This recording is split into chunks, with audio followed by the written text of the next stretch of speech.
The autumn wind rattled the windows of Le Petit Jardin, one of Toronto's most exclusive restaurants. But Jackson Miller barely noticed.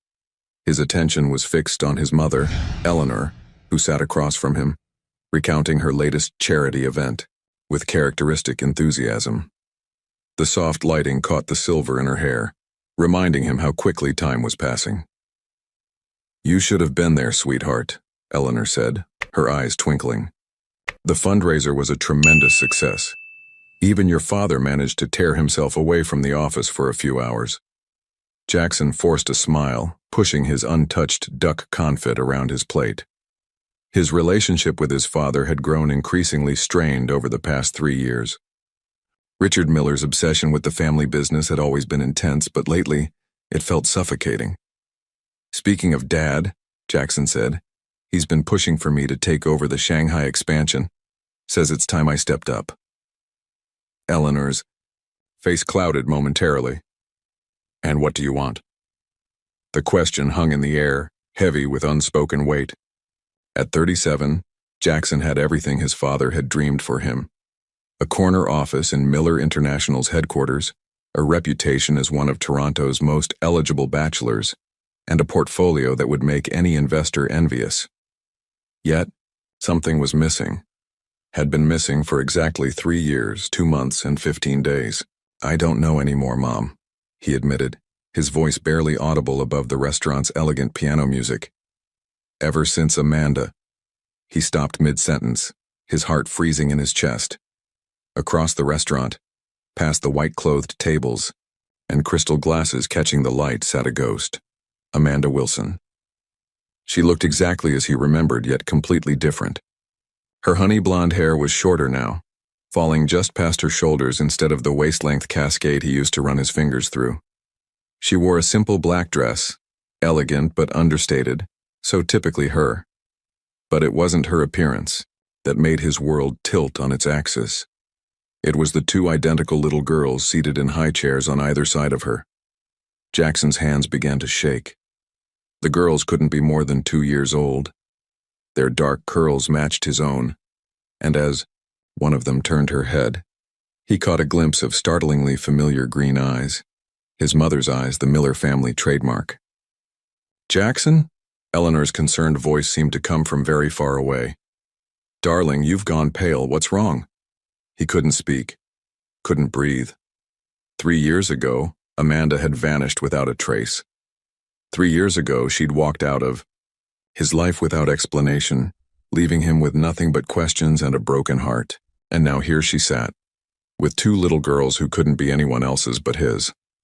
As if sensing his gaze, one of the twins looked up. Her eyes, his mother's eyes, locked onto his face with an intensity that belied her age. Her tiny rosebud, mouth opened, and though he couldn't possibly have heard her from across the crowded restaurant, he saw her lips form a word that shattered his world. "Popeye?" Eleanor turned to follow his gaze, her sharp intake of breath confirming that he wasn't hallucinating. "Oh my God," she whispered. "Jackson, those children look exactly like me at that age," he finished, his voice hollow. The room seemed to spin around him as the implications crashed through his mind. If the girls were around 2 years old, then Amanda must have been pregnant when she left. She'd been carrying his children, his daughters, and she'd never told him. Across the restaurant, Amanda finally noticed his presence. The color drained from her face, and he watched as her hands gripped the edge of the table so hard her knuckles turned white. The other twin, noticing her mother's distress, began to fuss. "I have to go talk to her." Jackson started to rise, but Eleanor's hand shot out, gripping his wrist with surprising strength. "Wait," she cautioned, her eyes never leaving Amanda and the children. "Think carefully about how you approach this. If you go over there angry." "Angry?" Jackson's laugh was bitter. "Mom, she hid my children from me. She let me spend 3 years thinking she just didn't love me anymore when all this time—" His voice broke. "Those are my daughters, my little girls. I've missed everything. Their birth, their first words, their first steps. How could she do this to me?" Eleanor's face held a strange expression, something between grief and guilt. Sometimes, she said carefully, things aren't as simple as they appear. Promise me you'll listen before you react. Before Jackson could respond, movement caught his eye. Amanda was hastily gathering the twins' things, her movements jerky with panic. One of the girls started to cry as Amanda rushed to unbuckle her from the high chair. She's running again, Jackson realized, surging to his feet. This time Eleanor didn't try to stop him. He weaved through the tables, his heart pounding so hard he could barely hear the murmur of other diners. Amanda's hands fumbled with the second high chair's buckle as he approached. She wouldn't look at him, but he could see tears streaming down her face. "Amanda," he said softly, and she froze at the sound of his voice. The crying twin hiccuped and stared at him with wide, tearful eyes, his mother's eyes. "Please," Amanda whispered, still not looking at him. "Please, Jackson, I can't do this right now." "Can't do what?" His voice cracked. "Can't explain why you hid my daughters from me? Can't tell me why you disappeared without a word? They're my children too, Amanda. I had a right to know." Finally, she looked up at him, and the pain in her eyes staggered him. "You don't understand," she said. "You can't understand. Please, just let us go." The twin in the high chair reached for him suddenly, her tiny hand stretching toward his face. "Popeye," she said again, more clearly this time. Her sister echoed the word, and Jackson felt tears burning in his eyes. "I can't let you go," he said, his voice rough with emotion. "Not again, not with them. We need to talk, Amanda. You owe me that much." Amanda's shoulders slumped in defeat. Behind them, Eleanor appeared, her face gentle with compassion. "Why don't I take the girls to the private dining room?" she suggested. "The staff knows me here. You two can talk without an audience." Amanda hesitated, then nodded slowly. As Eleanor began to help with the twins, Jackson caught his mother's arm. "Did you know?" he asked, searching her face. "All this time, did you know about them?" "No," Eleanor said firmly. "But I suspected something wasn't right about the way she left. It wasn't like her." Jackson watched as his mother lifted, one of the twins expertly settling the child on her hip as if she'd been doing it for years instead of seconds. The little girl immediately reached for Eleanor's pearl necklace, and his mother's face lit up with a joy he hadn't seen in years. "What are their names?" he asked Amanda, his voice barely a whisper. Amanda brushed tears from her cheeks. "Sophia and Isabella," she said. "Sophia's the one who called out to you. She's seen your picture in my wallet." The knowledge that his daughter had recognized him from a photograph, that Amanda had kept his picture all this time, sent a fresh wave of pain through his chest. As Eleanor walked away with the twins, their dark curls bouncing with each step, he turned back to Amanda. "Why?" he asked simply. "Just tell me why." Amanda sank into her chair, her face buried in her hands. When she looked up, her eyes held 3 years' worth of anguish. "You should sit down," she said quietly. "It's a long story, and you're not going to like it." Jackson pulled out the chair across from her, his mind spinning with questions. He sat down. He caught a glimpse of his father's reflection in the restaurant's window, standing just outside in the autumn darkness. Richard Miller's face was ashen, his usual confident posture replaced by something that looked terrifyingly like guilt. And suddenly, Jackson knew this story was going to be even worse than he'd imagined. Amanda's hands trembled as she wrapped them around her untouched water glass. The ice had long since melted, much like her resolve to keep the secret she'd carried for 3 years. Across the table, Jackson waited, his dark eyes fixed on her with an intensity that made her heart. He looked exactly the same, yet somehow different, harder around the edges, as if life had carved away at his once easy smile. "Start from the beginning," he said quietly, his voice carefully controlled. "The real beginning, Amanda. The day you left."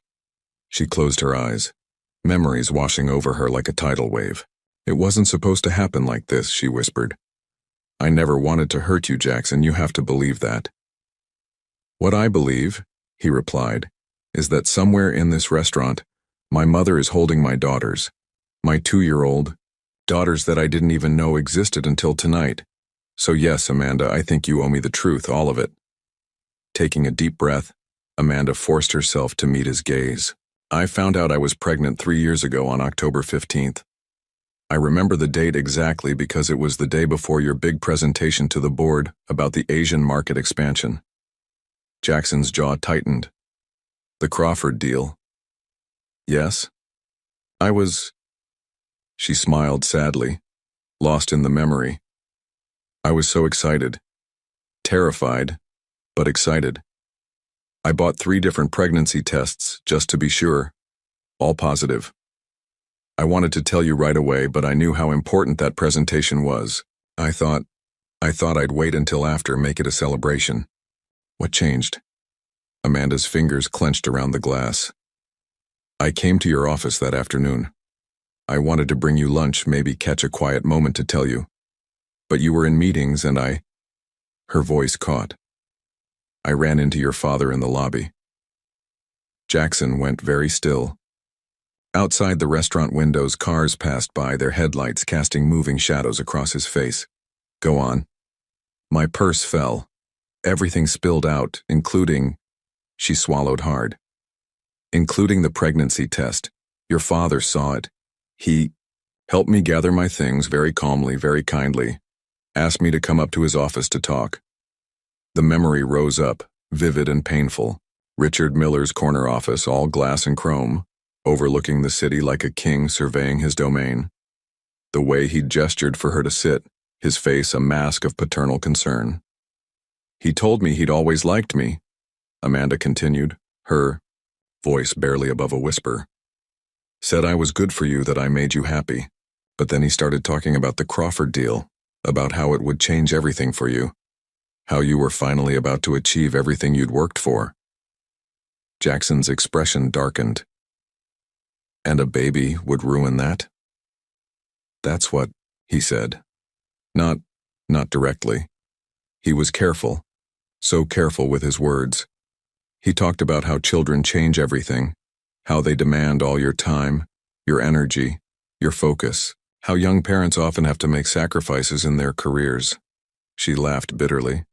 He made it sound like he was just being helpful, giving advice. But then he showed me the projections. Projections? Financial reports, market analyses. He had everything laid out. How the Crawford deal would position Miller International in Asia, the potential growth over the next decade, the wealth and influence it would bring. And then he showed me another set of projections. What would happen if you were distracted? If you couldn't give the expansion your full attention? Jackson ran a hand over his face. He manipulated you. He convinced me that I would ruin your life, Amanda whispered, tears spilling down her cheeks. He said you might say you wanted the baby now, but eventually you'd resent us both for holding you back. That you'd end up trapped in a life you never chose, watching your dreams slip away. They weren't my dreams. Jackson's fist came down on the table, making the glasses rattle. Several nearby diners turned to look, but he barely noticed. They were his dreams, Amanda. They always were. I know that now, she said softly. But back then, you were so excited about the deal, so focused.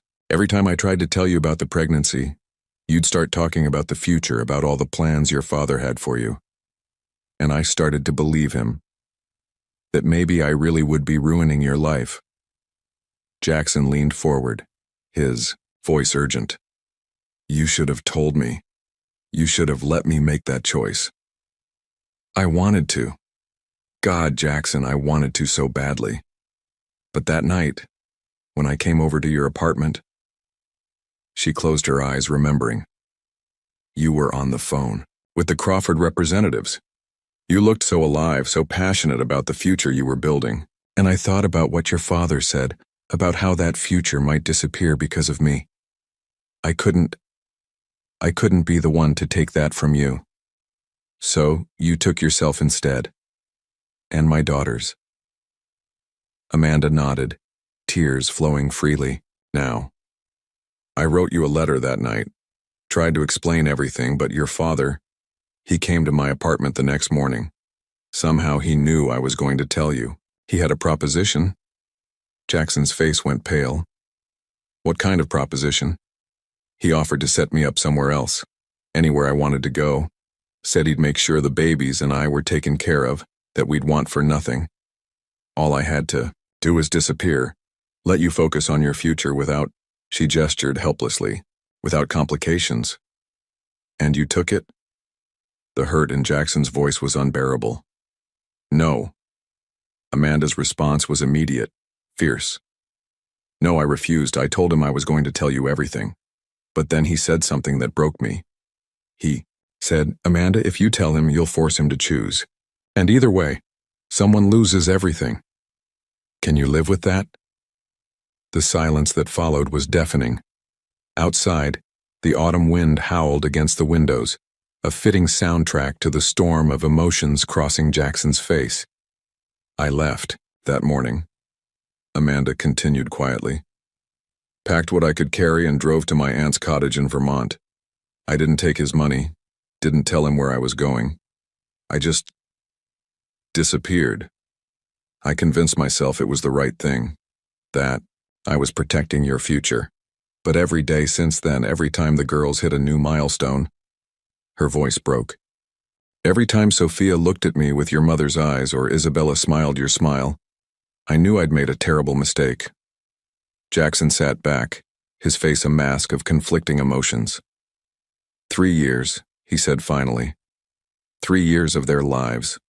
Their first words, their first steps, everything. He took that from me, from us. I'm so sorry, Amanda whispered. I know it doesn't change anything, but I am so sorry. Before Jackson could respond, Eleanor appeared at their table, her face grave. The girls are asking for their mother, she said softly. And Jackson, your father is outside. He wants to speak with you. Amanda watched as Jackson's expression hardened into something she'd never seen before. He stood slowly, deliberately, like a man preparing for battle. 3 years, he repeated, looking down at her. We have a lot more to talk about, Amanda. And I want to meet my daughters, really meet them. But first, he turned toward the restaurant entrance where Richard Miller's silhouette was visible through the frosted glass. First, I need to have a conversation with my father. As he walked away, Amanda felt Eleanor's hand on her shoulder. Come, the older woman said gently. Let's get you and the girls home. Something tells me tomorrow is going to be a very long day. Amanda nodded, rising on shaky legs. Through the window, she watched as Jackson approached his father. Even from a distance, she could see Richard's usual confident posture crumbling under the weight of his son's anger. The truth was finally out. But Amanda couldn't shake the feeling that this was just the beginning of a storm that would change all their lives forever. The autumn night air hit Jackson like a physical blow. As he stepped outside Le Petit Jardin, Richard Miller stood beneath the golden glow of a street lamp, his normally impeccable posture slightly stooped, as if the weight of his secrets had finally become too heavy to bear. For a moment, father and son regarded each other in silence, their breath visible in the cold Toronto night. You knew, Jackson said finally, his voice low and dangerous. All this time you knew I had daughters. Richard straightened his tie, a nervous gesture Jackson had never seen from him before. Let's discuss this somewhere private. My car, no. Jackson's response cut through the night air like a blade. We discuss this right here, right now. You manipulated Amanda into leaving. You convinced her that she would ruin my life by telling me about my children. My children, Dad. A couple walking past quickened their steps, startled by the intensity in Jackson's voice. Richard glanced around, his corporate mask slipping into place. Everything I did, he said carefully, was to protect your future. The Crawford deal, stop. Jackson's shout echoed off the surrounding buildings. Just stop. For once in your life, stop manipulating, stop controlling, and tell me the truth. You had no right to make that decision. Richard's facade cracked, revealing a flash of genuine emotion. I had every right. I built this company from nothing.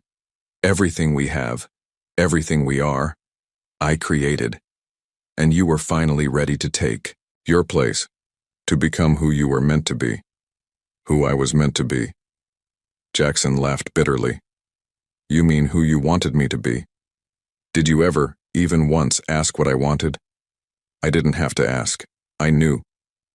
You knew nothing. Jackson stepped closer, his voice dropping to a harsh whisper. You want to know what I remember about that time, Dad? I remember feeling empty. I remember wondering why the woman I loved suddenly disappeared. I remember you, standing there at every board meeting telling me how proud you were that I was focused on my career, that I wasn't distracted by personal matters. Richard's face paled. Jackson, did you enjoy it? Watching me search for her? Watching me blame myself, thinking I'd done something wrong? All those times I came to you for advice, asking if you had any idea why she'd left. You sat there and lied to my face. The wind whipped between them, carrying dead leaves in spiral patterns around their feet. Richard reached out, trying to place a hand on his son's shoulder, but Jackson stepped back. Don't touch me, he warned. Don't you dare try to play the concerned father now, not after what you did. I did what any father would do. Richard's composure finally shattered. You think I didn't see what was happening? You were becoming soft, distracted, always talking about starting a family, about finding balance. Balance doesn't build empires, Jackson. Your grandfather understood that. He left me nothing but a failing hardware store, and look what I built from it. At what cost? Jackson's voice cracked. You drove Mom away for years with your obsession. She only came back because she thought you'd changed. And now this? Manipulating Amanda, hiding my children from me. I protected your legacy. They are my legacy, Jackson roared, causing several passers-by to jump. Those little girls in there, my daughters, they're what matters. Not your precious company, not the Crawford deal, not any of it. Richard's face hardened. You don't mean that. You're angry now, but once you've had time to think. To think? Like Amanda had time to think when you cornered her in your office? When you showed her all those projections, all those manipulative little scenarios you crafted? Jackson's hands were shaking now, not from the cold, but from rage. Did you even consider what you were doing to her? To me? To those innocent children? I considered everything. Richard said coldly. I considered what would happen when the board lost confidence in you because you were too busy playing house to focus on business. I considered what would happen to the expansion plans, to our position in the market. I considered your future. No, Jackson said, his voice suddenly quiet. You considered your future, your plans, your empire, just like always. He turned, away, running a hand through his hair in frustration. Through the restaurant's window, he could see Amanda and his mother gathering the twins' things, preparing to leave. One of the girls, he didn't know yet which, was falling asleep on Eleanor's shoulder. You know what the worst part is? Jackson asked, still watching his daughters. If you had just let Amanda tell me, if you had just let me make my own choice, I would have found a way to do both. To be a father and run the company. But you couldn't risk that, could you? You couldn't risk any deviation from your perfect plan. Richard stepped forward. Son, please, let's discuss this rationally. The situation isn't ideal, but we can manage it. We can set up a trust fund. For the girls, arrange visitation. Jackson whirled back to face him. Arrange visitation? They're not some corporate asset to be managed. They're my children, and I've already lost 3 years with them because of you. I was trying to protect. If you say you were trying to protect me one more time, Jackson interrupted, his voice deadly quiet. I swear to God, Dad, I will never speak to you again. Richard fell silent, and for the first time, Jackson saw genuine fear in his father's eyes. Not fear of losing the company or his legacy, but fear of losing his son. Here's what's going to happen, Jackson continued, his tone leaving no room for argument. I'm going to get to know my daughters. I'm going to try to rebuild whatever trust Amanda and I might still have. And you're going to stay away from all of us. You can't be serious, Richard protested. The company. We'll survive without me. Effective immediately, I'm stepping down as CEO. Richard's face went ashen. You can't watch me. Jackson turned toward the restaurant entrance where Amanda and Eleanor were emerging with the twins. Oh, and Dad? If you try to interfere, if you come anywhere near Amanda or my daughters, I'll call a board meeting and tell them everything. Every manipulation, every lie, every ethical line you've crossed, how do you think the shareholders would react to that? He didn't wait for a response, walking away from his father for what felt like the last time. As he approached his family, his real family, Sophia lifted her sleepy head from Eleanor's shoulder and reached for him. I'll drive you home, he said softly to Amanda. All of you. We have a lot to talk about. Amanda nodded, shifting Isabella in her arms. Behind them, Richard Miller stood alone in the cold autumn night, watching as everything he'd schemed and manipulated to create crumbled around him. The wind picked up, scattering more leaves across the sidewalk. Tomorrow would bring its own challenges, explanations to be made, relationships to rebuild, trust to repair. But for now, Jackson had only one priority: getting to know the daughters. He'd been denied for far too long. As they walked to his car, he heard his father call out one last time. Jackson, please. But Jackson didn't turn around. Some betrayals, he realized, couldn't be forgiven. And some treasures were worth more than all the business empires in the world. The drive to Amanda's apartment was silent except for the soft breathing of the twins, both now asleep in their car seats. Jackson kept glancing in the rearview mirror, drinking in the sight of his daughters' peaceful faces, trying to memorize every detail he'd missed over the past 2 years. Eleanor had insisted on taking a taxi home, giving the fractured family space to begin healing. Now, as they pulled into the parking lot of a modest apartment complex in Toronto's East End, Jackson felt his heart racing with a mixture of anticipation and fear. Let me help you get them inside, he said softly as Amanda unbuckled her seatbelt. She hesitated for a moment before nodding. 3rd floor, apartment 3 on 12. They each took a sleeping child, and Jackson marveled at how natural it felt to hold his daughter, Isabella, Amanda had whispered, against his chest. The little girl stirred slightly, nuzzling into his neck with complete trust, unaware of the profound effect she was having on her father's heart. The apartment was small but warm, filled with evidence of a loving home. Colorful drawings decorated the refrigerator. Toy blocks were neatly stacked in a corner, and 2 identical stuffed rabbits sat on the couch, well-loved and obviously favored. Their room is this way, Amanda whispered, leading him down a short hallway to a bedroom painted in soft lavender.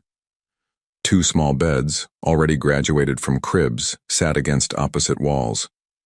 Above each bed, wooden letters spelled out their names: Sophia on the left, Isabella on the right. Jackson gently laid Isabella on her bed, his hands shaking as he pulled the blanket over her tiny form. On the other side of the room, Amanda was doing the same with Sophia. Both girls settled immediately, comfortable in their familiar space. They're usually better sleepers when they have their rabbits, Amanda said quietly, retrieving the stuffed toys from the living room. She tucked one under each girl's arm with practiced ease, then gestured for Jackson to follow her out. In the living room, reality crashed back in. Jackson stood awkwardly, taking in the photographs on the walls. His daughters' entire lives documented in images he'd never seen. First smiles, first steps, first birthdays. His chest ached with each new discovery. Would you like some coffee? Amanda offered, her voice uncertain. Or maybe something stronger. Coffee's fine, he replied, though what he really wanted was time. Time to absorb everything. Time to understand. Time to make up for all he'd lost. While Amanda busied herself in the small kitchen, Jackson found himself drawn to a particular photo. The twins, probably around a year old, sat in a garden wearing matching sundresses. They were looking at each other and laughing, their joy pure and infectious. That was at my aunt's place in Vermont, Amanda said, returning with 2 mugs of coffee. They've always had this special connection. Sometimes they have entire conversations without saying a word. Jackson accepted the coffee but couldn't take his eyes off the photo. "Tell me about them," he said softly. "Everything, please." Amanda sank onto the couch, curling her legs beneath her. "Sophia's the leader," she began, a small smile playing at her lips. "She's always first to try new things, always pushing boundaries. Isabella's more cautious, but she's incredibly observant. She notices everything." "Like their mother," Jackson murmured, finally turning to look at her. Amanda's eyes filled with tears. "They have so much of you in them, Jackson. Not just looks. Sophia has your determination, your fearlessness. And Isabella, she has your quiet strength." He sat down heavily in an armchair, his coffee forgotten. "I've missed so much." "I know," Amanda whispered, "and I'll never forgive myself for that. But they're still so young, Jackson. You haven't missed everything." "Tell me more," he urged. "Their first words, their favorite foods, their personalities, everything." Amanda took a deep breath, settling into the conversation. Sophia's first word was more, which pretty much sums her up. She always wants more of everything, more stories, more adventures, more time before bed. Isabella's first word was mama, but her second was sister. They're incredibly close. She reached for a photo album on the coffee table, opening it, to reveal more moments of their daughters' lives. They love music. Any kind of rhythm gets them dancing, and they're surprisingly gentle with animals. We visited a petting zoo last month, and they were so careful with the baby rabbits. Jackson leaned forward, absorbing every detail. The stuffed rabbits in their beds? Christmas presents from last year. They named them Hop and Skip. Amanda smiled at the memory. They refused to sleep without them now. A comfortable silence fell between them as Jackson continued to study the photos. Then, almost hesitantly, he asked, Do they know about me? Besides the picture in your wallet?" Amanda's hands tightened around her coffee mug. "I tell them about you all the time," she admitted. "They have a whole book of photos, pictures I saved from our time together, news clippings about your business success. I wanted them to know their father even if—" Her voice broke. "Even if I was too afraid to let you know them." "Afraid of my father," Jackson corrected gently. "Not of me." "Afraid of so many things," Amanda whispered. "Afraid of ruining your life, afraid of making the wrong choice, afraid of not being strong enough to raise them alone. But mostly," she met his eyes, "mostly afraid that your father was right, that eventually you would resent us for changing your path." Jackson set his mug down with deliberate care. "Amanda, look at me." He waited until she did. Nothing could ever make me resent our children. Or you. The path I was on, that was my father's path, not mine. I just didn't see it until tonight." A small sound from the hallway made them both turn. Sophia stood there in her pajamas, clutching Hop tightly. "Mama?" she called softly. Then her eyes fixed on Jackson. Recognition flickered across her small face. "Papai?" Jackson's heart stopped. Slowly, carefully, he knelt down to her level. "Hi, Sophia," he said gently. The little girl took a tentative step forward, then another. She looked back at Amanda, who nodded encouragingly. "It's okay, sweetheart," Amanda said. "Remember all the stories I told you about your daddy? He's here now. He wants to meet you." Sophia moved closer, studying Jackson's face with an intensity that belied her age. Then, with the simple acceptance that only a child could manage, she held out her stuffed rabbit. "This Hop," she announced solemnly. "He keeps monsters away." Jackson felt tears sliding down his cheeks as he carefully touched the well-loved toy. "That's very brave of him," he managed to say. "Isabella has Skip," Sophia continued, warming to the conversation. "They're sisters, like us." "Like you and Isabella," Jackson agreed, his voice rough with emotion. As if summoned by her name, Isabella appeared in the hallway, clutching her own rabbit. She hung back, more hesitant than her sister, but her eyes, so like his mother's, never left Jackson's face. "Come on, Bella," Sophia called to her twin. "It's Popeye. From the pictures." Isabella moved forward slowly, staying close to Amanda's legs. But there was no fear in her face, only curiosity and something else. Something that looked remarkably like hope. "Would you like to sit with me?" Jackson asked softly. "Both of you? Maybe. Maybe we could look at some pictures together." Sophia didn't hesitate, climbing right into his lap. Isabella looked up at Amanda again, received another encouraging nod, and finally moved forward to join her sister. As Jackson gathered both his daughters close for the first time, he caught Amanda's eye over their heads. She was crying silently, but smiling too, a smile full of relief and regret and possibility. "Tell us a story, Popeye," Sophia requested, settling against his chest as if she'd been doing it her whole life. Isabella echoed softly, "Story, please." And so, with his daughters in his arms and their mother watching through tears, Jackson began to tell them the story of a man who thought he had everything until he discovered what true treasure really meant. Outside, the autumn wind continued to blow. But in this small apartment, something broken was finally beginning to heal. Morning light filtered through the curtains of Amanda's living room, where Jackson had spent the night on the couch. He hadn't wanted to leave, afraid that somehow this would all turn out to be a dream. His phone had been buzzing constantly, messages from the board, from executives, from his father, but he'd ignored them all. The sound of small feet padding across hardwood floors made him sit up. Isabella stood in the hallway, Skip the rabbit dangling from one hand, watching him with those familiar green eyes. "Good morning," he said softly, not wanting to startle her. She didn't respond immediately, just studied him with that careful observation Amanda had mentioned. Then, clutching Skip closer, she asked in a small voice, "Stay for breakfast?" Jackson's heart swelled. "I'd love to." The sound of their voices brought Sophia charging out of the bedroom, Hop bouncing along beside her. "Popeye!" she exclaimed, launching herself onto the couch beside him. "You're still here?" The joy in her voice made his throat tight. "Of course I am, sweetheart." Amanda appeared in the hallway, already dressed for the day, her face showing signs of a sleepless night. "Girls, let your father wake up properly before you climb all over him." "It's okay," Jackson assured her, even as Sophia began using him as a jungle gym. Isabella, still more reserved, had moved closer but maintained a careful distance. "I'm already awake, and I think I was promised breakfast." "Pancakes," Sophia declared.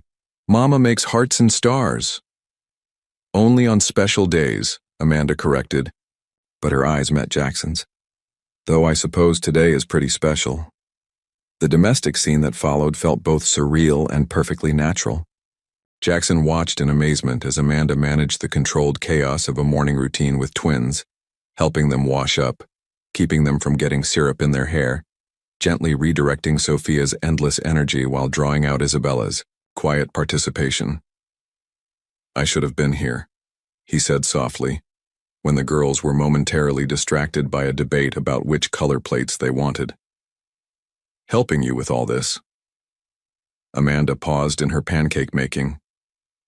"You're here now," she replied. "That's what matters." His phone buzzed again, and this time Jackson glanced at it.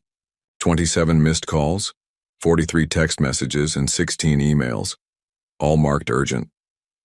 "The company?" Amanda asked, noting his expression. "Among others." He sighed, showing her the latest message from the board chairman requesting an emergency meeting. "Word travels fast. My father must have told them about my resignation." "Are you sure about that decision?" Her voice was careful, neutral. "Walking away from everything you've built?" Jackson watched as Sophia helped Isabella arrange their stuffed rabbits at the table, ensuring both toys had their own plates for breakfast. "I'm sure about what matters now." Before Amanda could respond, a knock at the door made them all freeze. Jackson tensed, expecting his father, but when Amanda opened the door, it was Eleanor who stood there. "Grandma!" both girls shouted in unison, surprising everyone. Eleanor's eyes filled with tears. "Oh my," she said, kneeling to receive their enthusiastic hugs. "You know who I am?" "From the pictures," Isabella said softly, while Sophia added, "Mama shows us everybody." Amanda looked slightly embarrassed. I kept a family album. Pictures of you, of Jackson's cousins, everyone. I wanted them to know their family, even if we couldn't know them," Eleanor finished, her voice thick with emotion. She stood, still holding one twin in each arm. "I hope it's not too early for a visit. I couldn't wait any longer to properly meet my granddaughters." "You're just in time for heart-shaped pancakes," Jackson said, watching his mother with the girls. "Though I think you might have some competition for attention." He nodded toward the stuffed rabbits seated at the table. "Ah yes, I've already been introduced to Hop and Skip," Eleanor smiled. "Very distinguished dining companions." The next hour passed in a blur of pancakes, stories, and laughter. Eleanor proved to be a natural grandmother, somehow managing to draw Isabella out of her shell while simultaneously keeping up with Sophia's boundless energy. She also, Jackson noticed, provided a much-needed buffer between him and Amanda, filling awkward silences with questions about the twins' favorite books and games. But reality couldn't be held at bay forever. Shortly before 9, Jackson's phone rang again, this time from his executive assistant. "Mr. Miller, sir," she said, when he finally answered, stepping into the hallway for privacy. "The board is assembling for an emergency session at 10. Your father, sir, he's moving to have you formally removed from your position." Jackson closed his eyes. "Of course he is. Sir, if you don't attend, if you don't fight this, then I'll lose everything?" Jackson laughed softly. "No, Christina, I'm finally getting everything back." He ended the call and returned to the kitchen, where Eleanor was helping the girls clean syrup from their faces while Amanda cleared the table. "I have to go," he said, hating the words even as he spoke them. "There's a board meeting." "No." Sophia's cry was immediate and heartbreaking. "You just got here." Isabella didn't speak, but her lower lip trembled as she clutched Skip tighter. Jackson knelt down to their level. "I promise I'm coming back. This is just something I have to take care of. Something to make sure I can spend lots more time with you both, okay? Promise?" Isabella's voice was barely a whisper. "I swear on Hop and Skip," he said solemnly, earning a small giggle from Sophia despite her tears. Eleanor stepped forward. "Why don't I stay with Amanda and the girls? We have so much catching up to do, and I believe I spotted some very interesting toys in that box by the window." Amanda nodded gratefully. "Girls, why don't you show your grandmother your special treasure box? The one with all the seashells from the beach?" The distraction worked, at least partially. As the twins led Eleanor to their room, Jackson turned to Amanda. "I'll be back as soon as I can. This meeting, it won't be pleasant, but it's necessary. I need to make sure my father can't interfere with our family again." Amanda touched his arm lightly. "Be careful, Richard. He won't take this lying down." "I know." Jackson hesitated, then pulled out his wallet. Inside was a photograph, the last one taken of him and Amanda together, 3 years ago at a company picnic. They looked so happy, so unaware of what was coming. "I kept this too," he said softly. "Every day for 3 years." Tears filled Amanda's eyes. "Jackson, we have a lot to figure out," he continued quickly. "A lot to work through. But right now I need you to know that I'm not going anywhere. No matter what happens at this meeting, no matter what my father tries, I'm here for them. And for you if you'll let me be." A crash from the bedroom followed by Sophia's oops and Eleanor's laughter broke the moment. "Go," Amanda said, wiping her eyes. "Deal with the board. We'll be here when you get back." Jackson nodded, grabbed his jacket, and headed for the door. Just before leaving, he looked back at the apartment, at the breakfast dishes in the sink, the stuffed rabbit still seated at the table, the sound of his daughter's laughter floating from their room. 3 years ago, he thought he had everything. Now he knew he'd had nothing at all, and he would walk away from 1,000 companies to keep what he'd found in this small apartment on a quiet Toronto morning. As he stepped into the hallway, his phone buzzed one final time. A message from his father. "Don't throw away everything we've built. Please, son. Think about your future." Jackson typed a quick response, his last words to the man who had nearly cost him everything that mattered. "I am thinking about my future. For the first time in my life, I'm thinking clearly about what really matters. Goodbye, Dad." Then he turned off his phone, straightened his tie, and headed toward Miller International's headquarters. It was time to end this chapter of his life so he could finally begin the one that truly mattered. The Miller International boardroom hadn't changed, but Jackson saw it differently now. The floor-to-ceiling windows overlooking Toronto's financial district, the gleaming mahogany table, the leather chairs that probably cost more than most people's cars. It all seemed hollow, a temple built to corporate greed and personal ambition. 10 pairs of eyes watched him as he entered. The board members, men and women he'd known for years, sat in tense silence. Richard Miller occupied his usual place at the head of the table, his face a mask of careful neutrality. "Jackson," Charles Whitman, the board chairman, greeted him. "Please take a seat. We have much to discuss." "I prefer to stand," Jackson replied, remaining near the door. In his pocket, his phone was still turned off, but he could picture Amanda and the girls at home, probably showing Eleanor their favorite books or toys. The thought gave him strength. "Very well." Whitman cleared his throat. "We've called this emergency session to address some concerning developments. Your father has informed us that you intend to step down as CEO of Miller International. Given the critical stage of our Asian expansion and the Crawford negotiations, we find this timing highly problematic." Jackson smiled without humor. "Problematic. Interesting choice of words. Would you like to know what I find problematic, Charles? How about the fact that the company's chairman, my father, manipulated and threatened the mother of my children into disappearing 3 years ago?" A collective gasp went around the table. Richard's knuckles whitened as he gripped his armrest. "That's a serious accusation," Patricia Chen, the head of legal affairs, spoke up. "Mr. Miller." "Richard, is this true?" "Of course not," Richard scoffed, but his voice lacked its usual confidence. "My son is clearly experiencing some personal difficulties." "Don't." Jackson's voice cut through the room like steel. "Don't you dare try to spin this. For once in your life, tell the truth. Tell them what you did to Amanda Wilson. Tell them how you showed her manipulated projections, how you threatened to destroy my career if she told me about my daughters." "Daughters?" Another board member leaned forward. "You have children?" "Twin girls," Jackson confirmed, never taking his eyes off his father. 2 years old. "I met them for the first time last night because this man, this manipulative, controlling man who claims everything he does is for family, robbed me of the first 2 years of their lives." Richard stood abruptly. "I did what was necessary." "The Crawford deal?" "The Crawford deal?" Jackson laughed bitterly. "Is that really all you care about? Business deals and market expansion? I have daughters, Dad.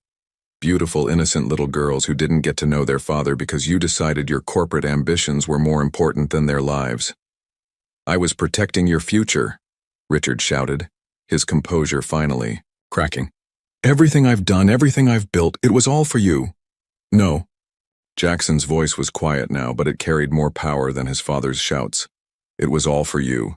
Your dreams, your ambitions, your need for control, but not anymore." He turned to address the board. "I'm not here to negotiate. I'm here to inform you that I'm resigning as CEO, effective immediately. My shares in the company will be placed in a blind trust, managed by independent trustees. I'll retain no operational control or influence over Miller International." "This is absurd," Richard sputtered. "You can't just walk away." "Actually," Patricia Chen interrupted, her legal mind clearly racing, "he can. As a major shareholder, Jackson has every right to distance himself from operational control. Though I must ask," she turned to Jackson, "are you certain about this decision? The financial implications mean nothing compared to what I've already lost. Jackson pulled out his phone, turning it on briefly to show them the photo Amanda had shared last night, the twins on their first birthday, faces covered in cake and radiating joy. This is what matters. This is real wealth. Several board members shifted uncomfortably, looking between father and son. Charles Whitman cleared his throat again. Perhaps we could reach a compromise. There is no compromise, Jackson stated, firmly. But since we're all here, let me make something very clear. He walked slowly around the table, making eye contact with each board member.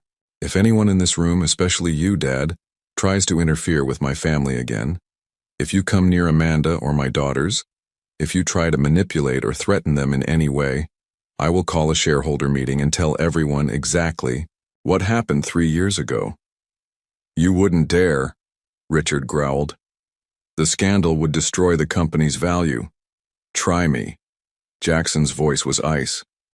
Test whether I'm still the obedient son who cares more about stock prices than his own children. See what happens.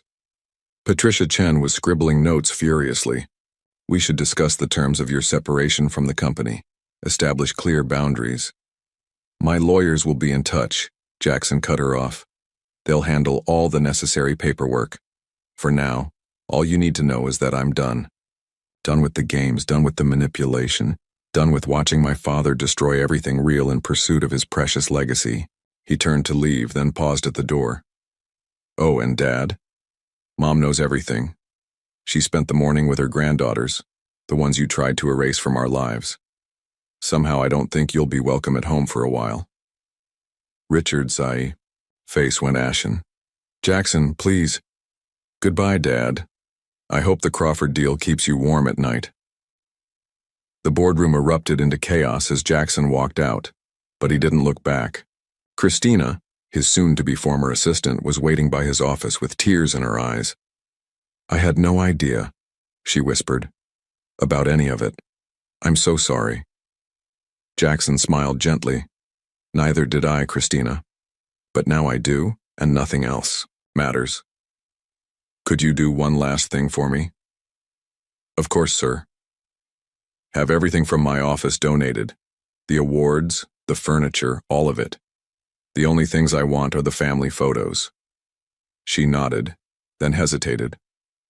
Sir? For what it's worth, I think you're making the right choice. I know I am. He pulled out his phone, looking at the latest message from Amanda, a photo of the twins showing Eleanor their seashell collection. For the first time in my life, I'm absolutely certain about what matters. As he rode the elevator down, for the last time, Jackson felt lighter than he had in years.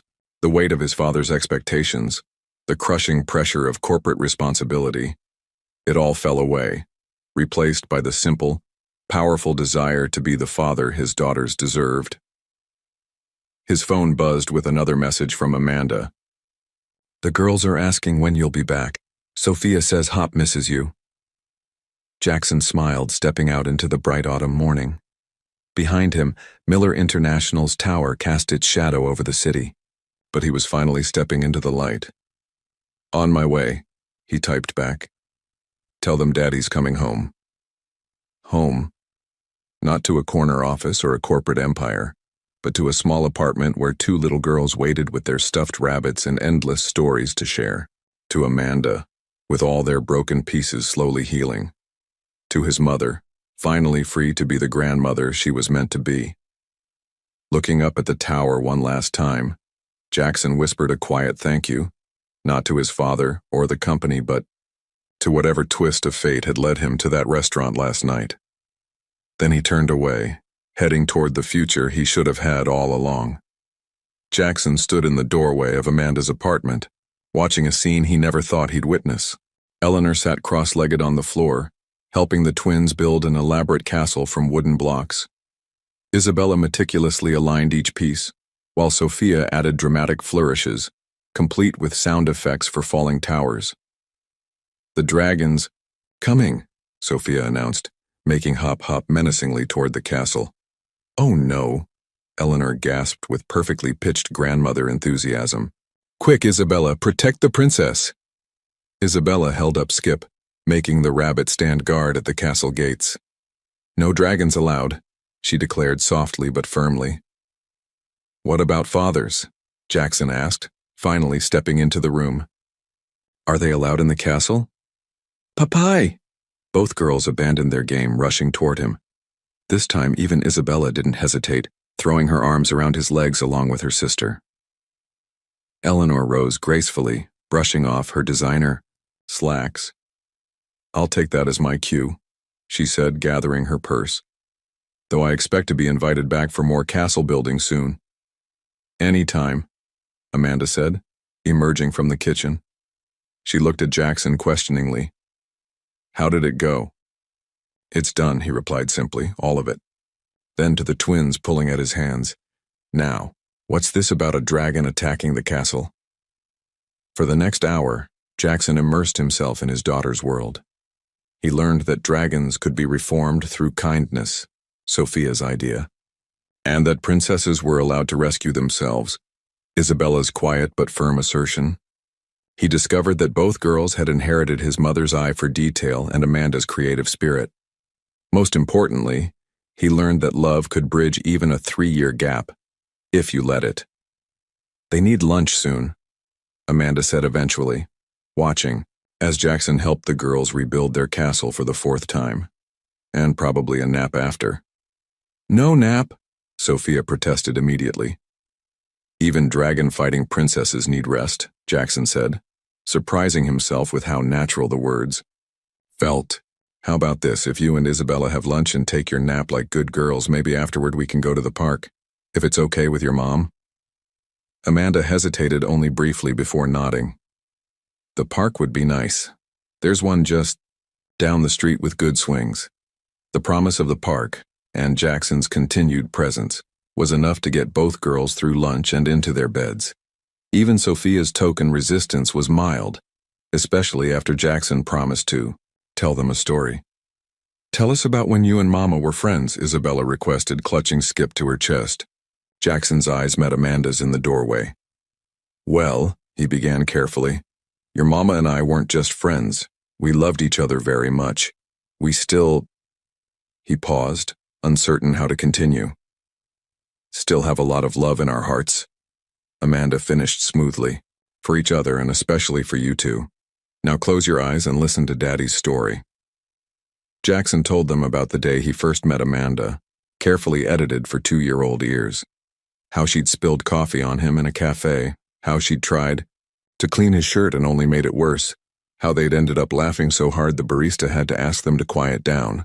By the time he finished, both girls were asleep, their stuffed rabbits standing guard against any dream dragons that might appear. In the living room, the afternoon light cast long shadows as Jackson and Amanda faced each other, finally alone. "You're good with them," she said softly. "It's like you were always meant to be their father." "I was?" His voice was rough with emotion. "Amanda, about what I said in there, about still loving." She held up a hand. "Don't, please. It's too much, too fast. The girls are the priority right now. We need to figure out how to be parents together before we can think about anything else." Jackson nodded, respecting her boundaries even as his heart ached. "Then, let's talk about that. How do we do this? Joint custody? I can look for an apartment nearby, make sure the girls don't have to travel far." "You'd do that?" Amanda looked surprised. "Leave your penthouse? Move to this neighborhood?" "I'd move to the moon if that's what it took." He ran a hand through his hair, a gesture of frustration. "Amanda, I meant what I said at the board meeting. Nothing matters except them.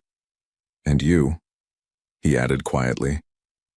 "Whatever you need to feel secure, to trust me again, just tell me." She sank onto the couch, suddenly looking exhausted. "I don't know what I need, Jackson. Yesterday morning I was still carrying this huge secret, terrified of your father's influence, trying to convince myself I'd done the right thing. Now everything's changed and I'm trying to process it all while making sure the girls feel stable and safe." "I understand." He sat in the armchair, giving her space. "But I want you to know something. Your aunt's cottage in Vermont? I found it. Amanda's head snapped up. What? 2 years ago. It took me 6 months of searching, but I found it. I drove up there, parked outside, waited for hours hoping to see you. He smiled sadly. You weren't there anymore. Just your aunt who told me in no uncertain terms to leave. Why didn't you come back, keep searching? Because she also told me you were happy, safe, building a new life. And I thought maybe that's what you wanted. To be free of me, of my family's complications. He leaned forward, his voice intense. If I had known about the girls, nothing would have stopped me from finding you. No amount of threats from my father, no business deal, nothing.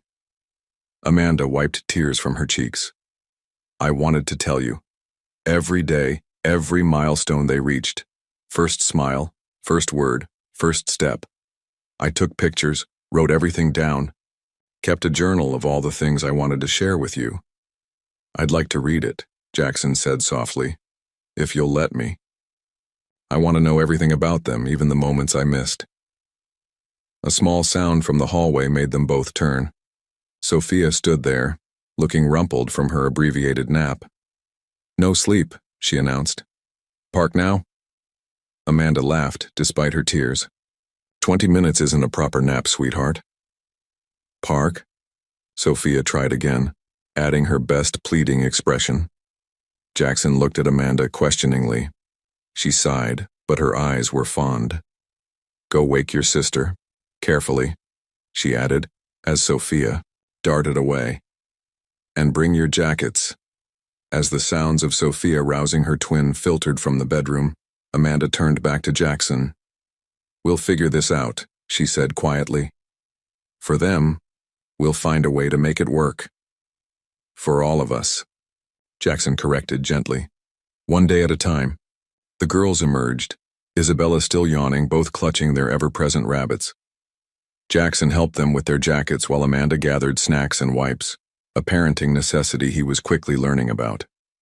As they walked to the park, each twin holding one of his hands while Amanda carried their bag, Jackson felt a contentment he'd never known in all his years in that corner office. Sophia skipped every third step, while Isabella pointed out interesting leaves and rocks along the way. This, he realized, was what his father had never understood. True wealth wasn't measured in stock prices or market shares. It was measured in moments like this. Holding your daughter's hands, watching them discover the world, building something real and precious with every small interaction. Swings first, Sophia declared as they reached the park. What do you think, Isabella? Jackson asked, already learning to balance his attention between them. Swings or sandbox? Isabella considered carefully, then smiled. Swings. With you, Popeye? With me, he agreed, his heart swelling.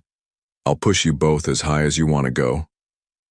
As he helped them onto the swings, catching Amanda's warm smile from the nearby bench, Jackson silently thanked whatever twist of fate had led him to that restaurant 2 nights ago. His father had been wrong about so many things, but most of all about this. True success wasn't about what you built or owned or controlled. It was about who you loved and who loved you in return. 1 week into their new normal, the first real test of their fragile family arrangement arrived with the morning paper. Jackson was helping the twins with breakfast. He'd learned quickly that feeding 2-year-olds required both patience and lightning-fast reflexes, when Amanda's sharp intake of breath made him look up. What is it? He asked, automatically, wiping yogurt from Isabella's chin. Amanda held up the business section, her hands shaking slightly. The headline blazed across the page. Millionaire abandons family empire, inside the scandal that rocked Toronto's business world. Mama? Sophia noticed her mother's distress immediately. Why sad? I'm not sad, sweetheart. Amanda managed a smile. Just surprised. Jackson, you should read this. He took the paper, scanning the article quickly. His father's influence was clear in every line. The unnamed sources suggesting emotional instability, the hints about his sudden and erratic behavior, the implications that he was throwing away his future on a suspicious personal situation. Well, he said finally, keeping his voice light for the girl's benefit. I suppose we knew this was coming. There's more. Amanda pulled out her phone, showing him the flood of messages from her friends and family. It's all over social media. People are speculating, asking questions. Someone must have seen us at the park yesterday. There are photos. Jackson looked at the grainy smartphone pictures. Him pushing the twins on the swings, Amanda watching from a nearby bench. All 4 of them walking home together. Their private moments turned into public speculation. I'm so sorry, he began, but Amanda cut him off. Don't. This isn't your fault. It's... A knock at the door interrupted her. Through the peephole, they could see a small crowd of reporters gathering in the hallway. How did they find your address? Jackson demanded, already moving to gather the twins' things. Never mind, we need to get you all out of here. Amanda nodded, shifting seamlessly into crisis mode. Girls, we're going on an adventure. Who can pack their backpack the fastest? The twins, picking up on the tension but excited by the word adventure, scrambled to help. Isabella carefully selected her most important books while Sophia threw everything within reach into her bag. My apartment has secure access and underground parking, Jackson said quietly as they packed. We can go there until this dies down. Amanda hesitated. Jackson. Just temporarily, he assured her. Until we figure something out. Please, Amanda. I can't let them harass you and the girls because of my father's games. Another knock, louder this time, followed by calls. Of Mr. Miller, Ms. Wilson, just a few questions. Okay, Amanda decided. Girls, don't forget hop and skip.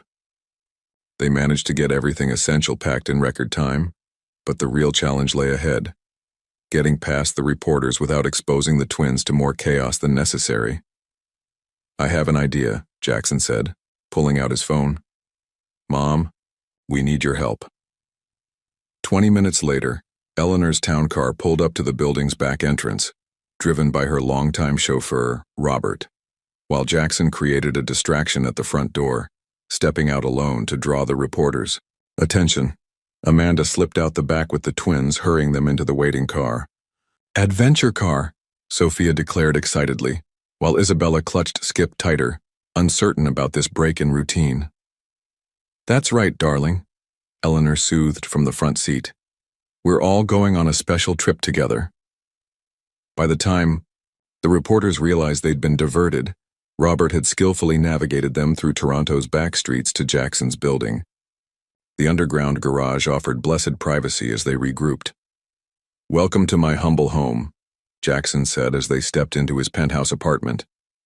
The space was impressive but surprisingly warm, with comfortable furniture and walls lined with books. Big castle, Isabella observed quietly, still holding her rabbit close. Very big, Amanda agreed, looking around. But a bit empty. She was right. Despite the expensive furnishings, the place lacked the lived-in feeling of her apartment. No drawings on the refrigerator, no toys scattered across the floor, no evidence of the messy, beautiful chaos of family life. We can fix that, Jackson said, watching Sophia explore the space with her usual enthusiasm. There's a guest room the girls can share, and the office can be converted into a proper bedroom for them. If you think we might need it. Sometimes. Amanda met his eyes, understanding the unspoken question. Let's get through today first, she said gently. Then we can talk about arrangements. Eleanor, who had been quietly observing, stepped forward. Why don't I take the girls to the park on the roof? It's private, and they might enjoy seeing the city from up here. Park? Sophia was immediately on board.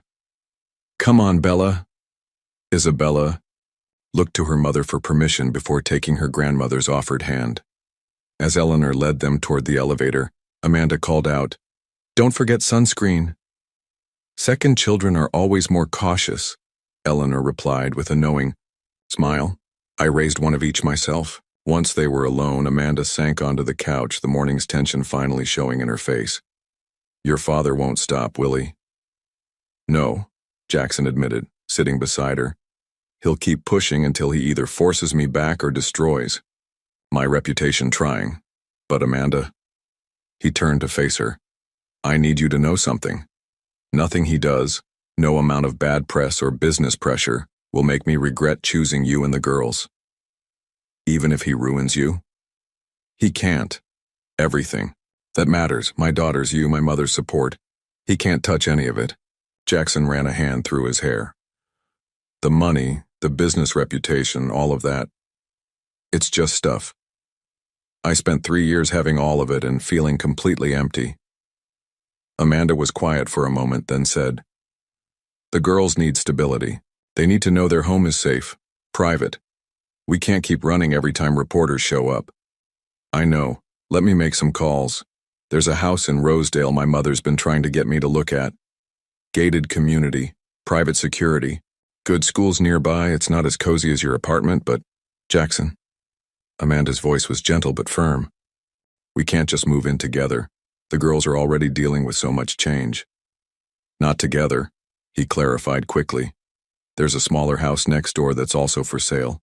You and the girls could have your own space, your own routine, but I'd be close enough to help with bedtime stories and morning chaos.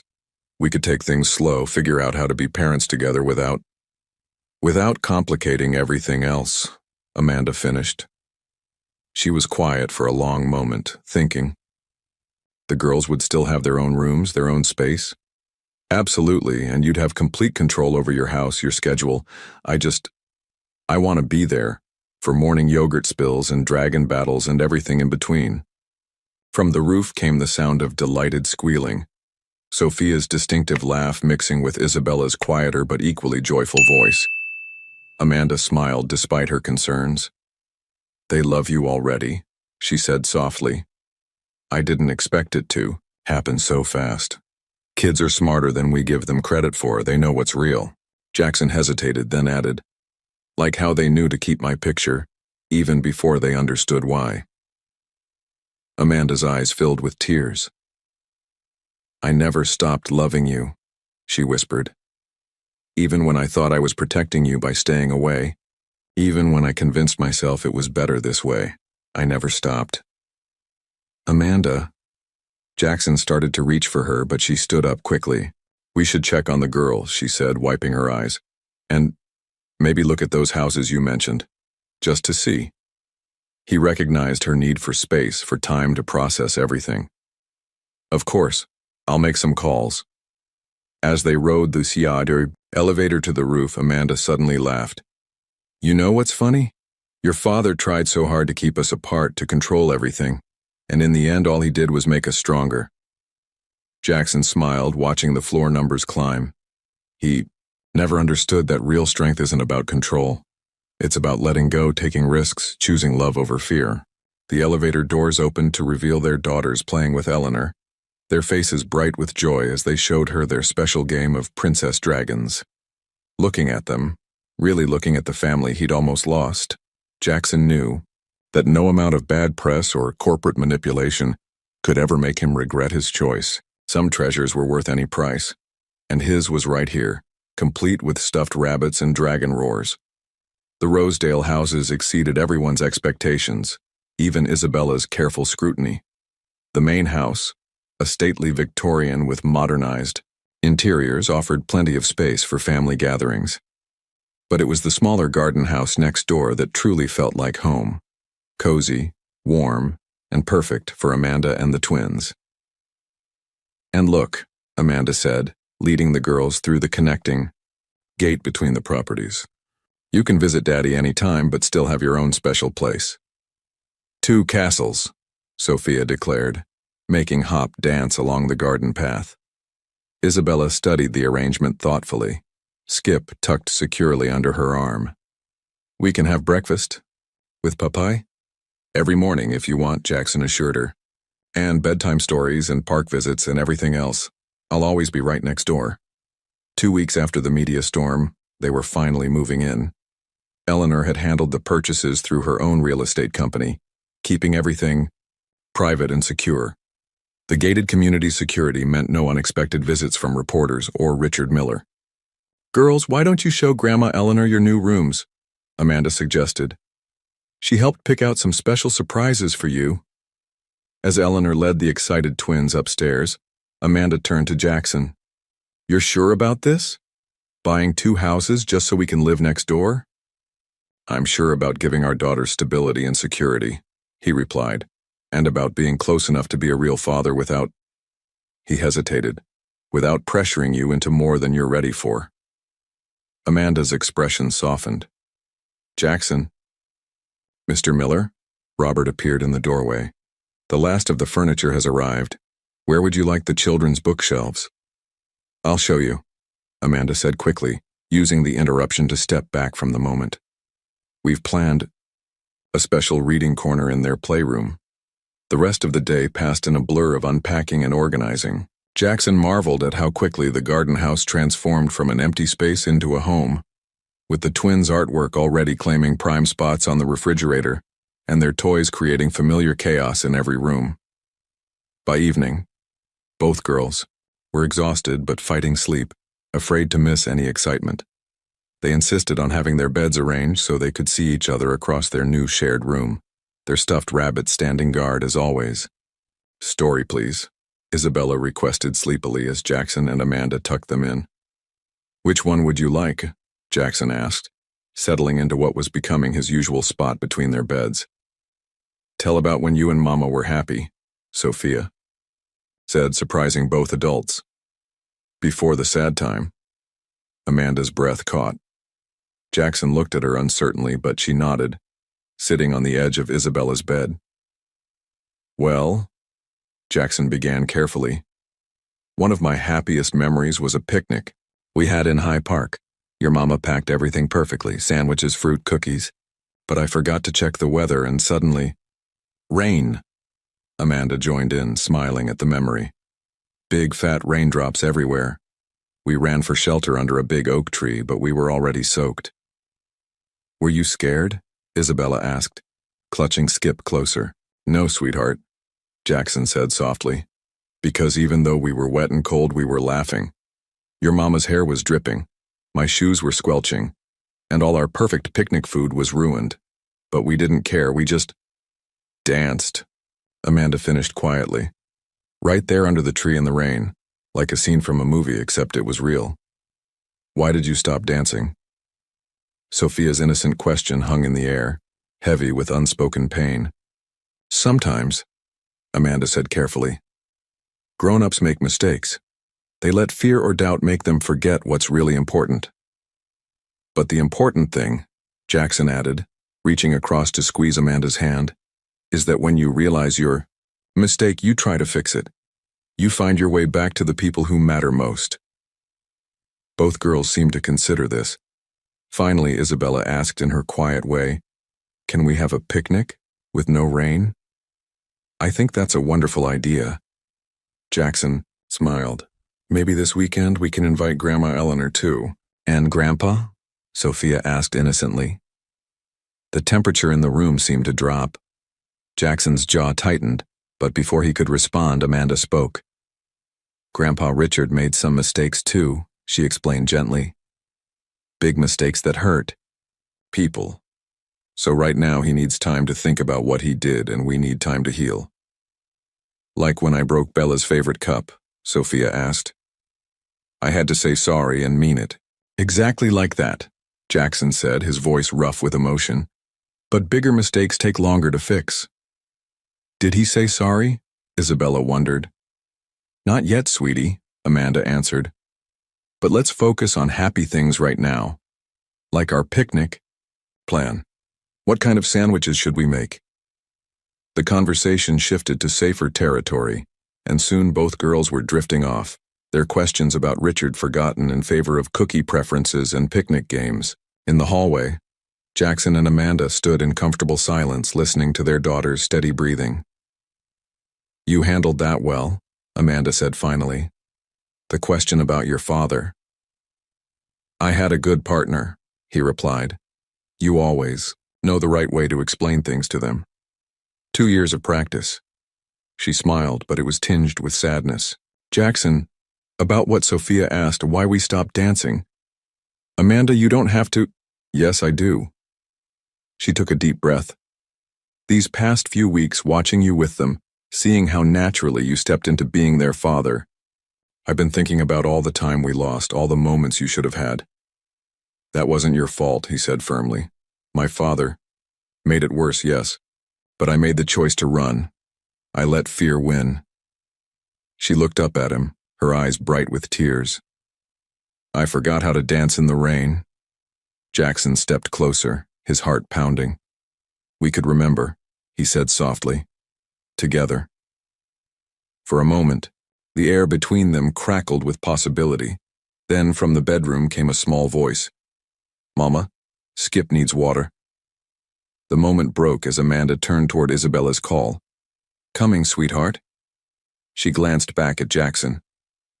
I should go, he smiled. I'll see you in the morning. Breakfast at my place? With chocolate chip pancakes? Came Sophia's hopeful voice from the bedroom. They both laughed, the tension dissolving into familiar warmth.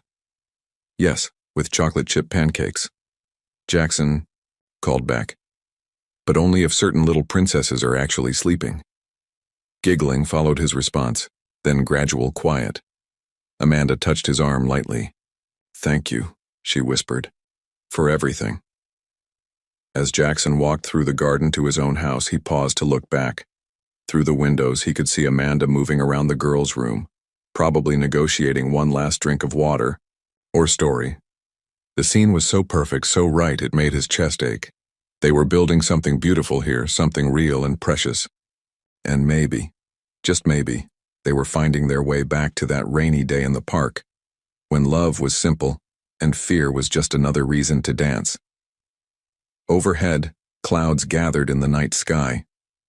Jackson smiled as the first drops began to fall, remembering a picnic long ago and looking forward to making new memories with his family, complete with rain dances, chocolate chip pancakes, and all the love they'd nearly lost. 1 month after moving into their new homes, Jackson stood in his kitchen watching the sunrise paint the sky in shades of pink and gold. The sound of small feet running through the garden made him smile. Right on schedule, his daughters were, making their daily morning journey from their house to his. The connecting door burst open, revealing Sophia in her favorite princess pajamas, Hop clutched in one hand. Isabella followed more sedately, Skip accompanying her as always. Pancake day, Sophia announced, though in truth every day had become pancake day. Good morning to you too, Jackson laughed, lifting each girl for a proper hug. Where's your mom? Right here, Amanda called, closing the door behind her.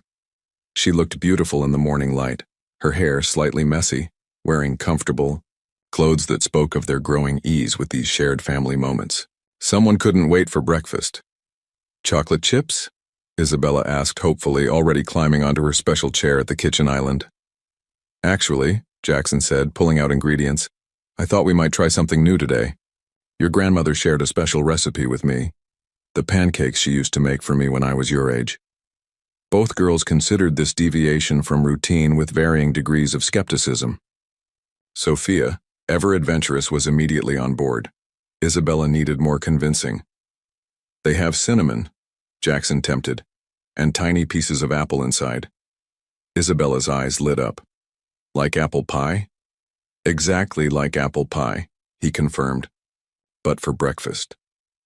As Jackson began mixing ingredients, with both girls helping in their own ways, Amanda started the coffee and set out plates with practiced efficiency. They'd developed an easy rhythm over the past month, learning to co-parent in a way that put their daughter's happiness first while slowly rebuilding their own trust in each other. Tell us a story while we cook, Sophia requested, standing on her step stool to watch the mixing bowl. What kind of story would you like? Jackson asked, though he already knew the answer. The girls had developed a fascination with their parents' history, perhaps sensing the importance of understanding how their family had come to be. Tell about when you knew you loved Mama, Isabella said quietly, surprising them both with her insight. Jackson's eyes met Amanda's over their daughters' heads. Well, he began, carefully measuring cinnamon. It wasn't just one moment. But I remember this special day. He told them about a charity event where Amanda had volunteered with children, how she'd spent hours helping kids plant flowers in a community garden. How he'd watched her laugh and teach and care and suddenly seen their whole future unfold before him. I knew then, he said softly, that she would be the most amazing mother in the world. And I was right. Amanda busied herself with coffee cups, but Jackson caught the shine of tears in her eyes. And now you found us, Sophia declared happily, clearly pleased with this ending. No, sweet girl, Amanda corrected gently. He found his way back to us. There's a difference. The morning progressed with its usual controlled chaos. Syrup spills, negotiations over who got the first pancake, and endless small moments that Jackson knew he'd treasure forever. As they finished breakfast, Eleanor arrived for her daily visit, bringing books for the girls and news that made everyone pause. Your father asked to see you, she told Jackson quietly, while the twins showed Amanda their newest pancake art creations. He's been in counseling, making changes, he says. Jackson tensed. Mom, I'm not advocating for him, Eleanor assured him. Just delivering the message. What you do with it is your choice. Before Jackson could respond, Isabella appeared at his side, her small hand slipping into his. Sometimes he wondered if his quieter daughter had a sixth sense for emotional moments. Is Grandpa still having thinking time? She asked, remembering their conversation from weeks ago. Jackson lifted her onto his lap. Yes, sweetheart, he is. Is he sorry yet? The innocent question struck deep. Jackson looked at Amanda, who had moved closer with Sophia. He says he is, Eleanor offered carefully. He's trying to understand where he went wrong. Actions speak louder than words, Amanda said, but her tone was thoughtful rather than bitter. Maybe there's a way to test if he's really changed. Something small, controlled. Jackson understood what she wasn't saying. A chance for Richard to prove himself, but with strict boundaries to protect their family. The picnic, Sophia suggested suddenly. He could come to our picnic. The adults exchanged glances. They'd been planning a family picnic in High Park for the weekend, a recreation of that long-ago rainy day but with much more precious additions. What do you think? Jackson asked Amanda. We'll be in public, lots of people around. The girls will be with us the whole time.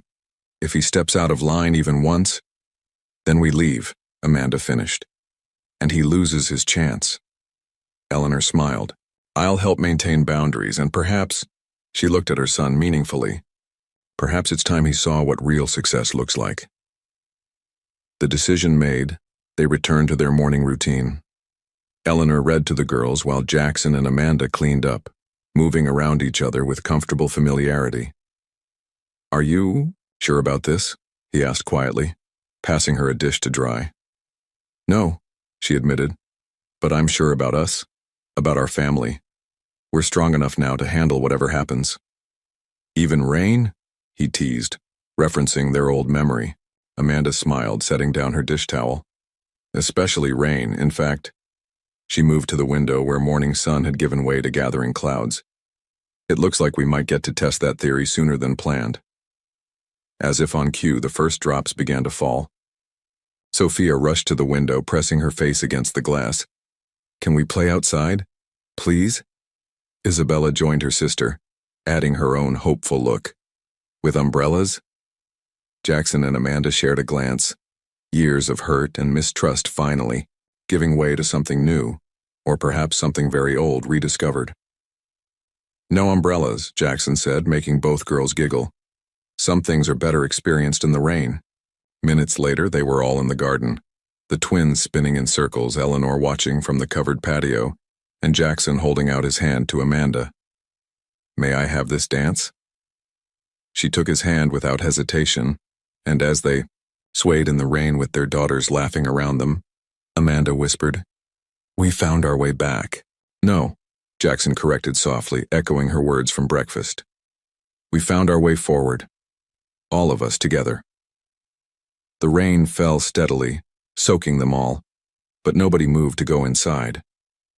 They had learned that sometimes the most perfect moments come not in spite of the rain but because of it, and as their family danced together in the garden, whole and healing and happy, They knew that no storm could ever break what they had built. Later, they would face Richard and his attempts at redemption. They would continue navigating the complexities of their unique living arrangement. There would be challenges and changes and growth. But for now, there was just this. Two little girls dancing with their stuffed rabbits in the rain, their parents swaying nearby and their grandmother watching it all with joyful tears in her eyes. This was what Richard had never understood, what no amount of corporate success could provide. The simple, profound miracle of a family bound not by obligation or control, but by love freely given and received. "Mama! Papai!" Sophia called. "Hop wants to dance too." "Skip also," Isabella added seriously. So Jackson and Amanda separated, each taking a twin in their arms, and danced until the rain stopped and the sun broke through the clouds. And in that moment of perfect light and lingering rain, they knew they had finally found their way home. Not to a house or a garden or even a memory, but to each other. To the truth that had waited patiently through 3 years of separation. That love, when it's real, can weather any storm. Sometimes it just needs a little rain to help it grow. Richard Miller destroyed 3 years of Jackson's life with his children out of ambition and control. Now that he claims to be repentant and seeking redemption through therapy, do you think he deserves a second chance with his family? Is forgiveness possible for a grandfather who chose power and money over his granddaughter's right to grow up with their father? Your participation in the channel is very important. Please leave your opinion in the comments. Thank you for watching. If you enjoyed the story, please subscribe to our channel and leave a comment below letting us know what you thought. Your feedback and support mean a lot to us. Stay tuned for more exciting stories.